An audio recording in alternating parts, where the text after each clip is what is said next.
So next, let's talk about the Crank-Nicholson technique. Now, this is implicit. Again, it's a combination of the fully implicit technique and the Euler technique. So remember, just refresh yourselves to get to the next step. Here, we have to take a step that's dependent on the derivative at the beginning of the time step plus the derivative at the end of the time step averaged times our delta t. So rather than write all that out, I'm just we'll talk through it here again. So what we see is we're starting with our t1j, and we're going to t1j plus 1. Those are space node 1 to the next time step.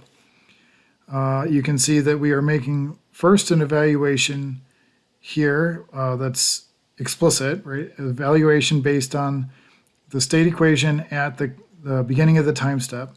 So we see t1j appearing here. And then we're making an evaluation of the derivative at the end of the time step.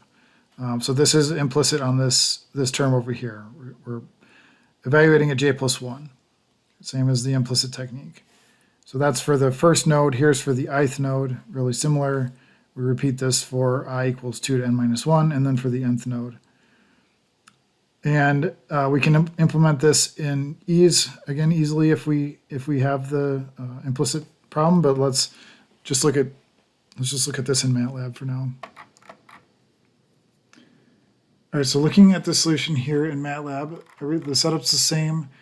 Once we get down to this part, though, things start looking a little different. So if we were to check back, we can see there's some slight differences here.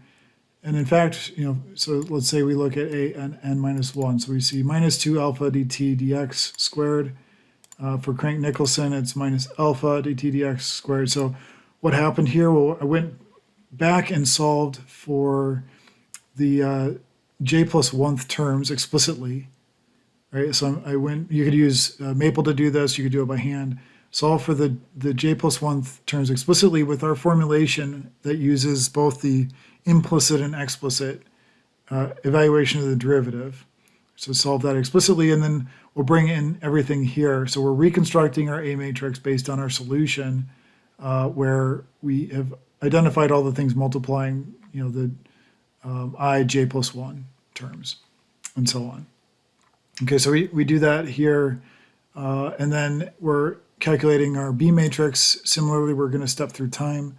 Again, the A matrix doesn't change with time in this problem, so we're just going to step through time in B, solve here, and then assign our solution.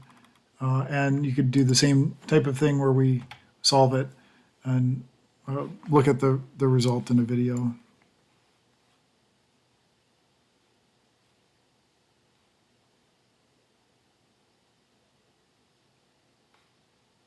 Okay. Great. So then let's look back at the final thing we want to do here, which is our integral methods. So our integral methods are allowing the software packages to manage the time step that's being taken for us. I do want to point out that you could go in and write a state equation that includes maybe an implicit step. That could be on you. You could do that if you wanted to.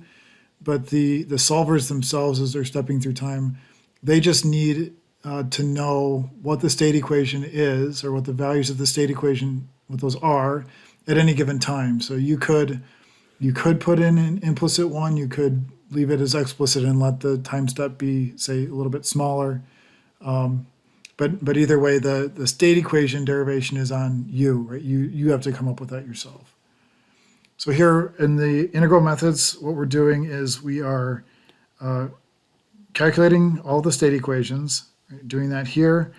In ease, we would then do this with the integral command, similar to what we did before, but there's one slight difference where now we have to, for every single node, right?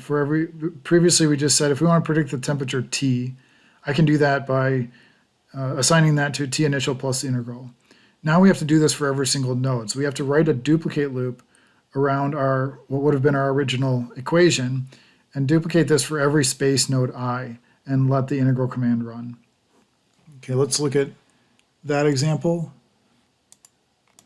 Okay, so here's our solution. So we're writing our state equation here.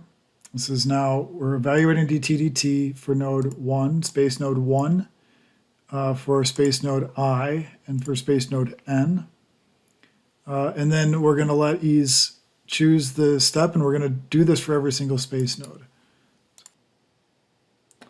All right, so if we try to run this, first we need to comment out some arbitrary stuff that we left in there before and solve the problem.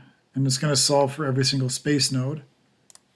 And then we could probably look at the integral tables and see our solution. So this is now for 11 different space nodes, what their temperature is as a function of time.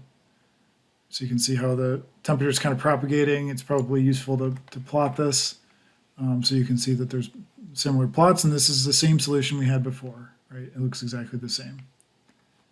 Okay, so that's integral method in ease. Let's go back to our notes. And then to do this in Matlab, we are going to follow a similar approach. We're going to use the ODE45 solver. So let's look at this example in Matlab. Okay, so we are calling our function transient fin. So this is the function that we had originally identified to solve for the state of each node. Okay, so we're using that function again here, and we're just coming in, setting the initial temperature, discretizing in space, and then allowing ODE45 to carry out the integration for us in time. Okay, so we do that, and then we're just going to plot this here. So what I'm doing is plotting, I'm plotting as a function of position the different temperature solutions, but I don't want every single one because there's kind of way too many of them. So I'm taking every 50th time step here. So I'm going to plot every 50th of the temperature, and then all the space positions here. So if we run this, we should see over here, this is our solution. So again, this makes sense. We are solving this. This is our position. At time 0, we're at the initial condition. At just a little bit over time 0, we start ramping up. And as we go further and further up in time, it converges to the steady state solution.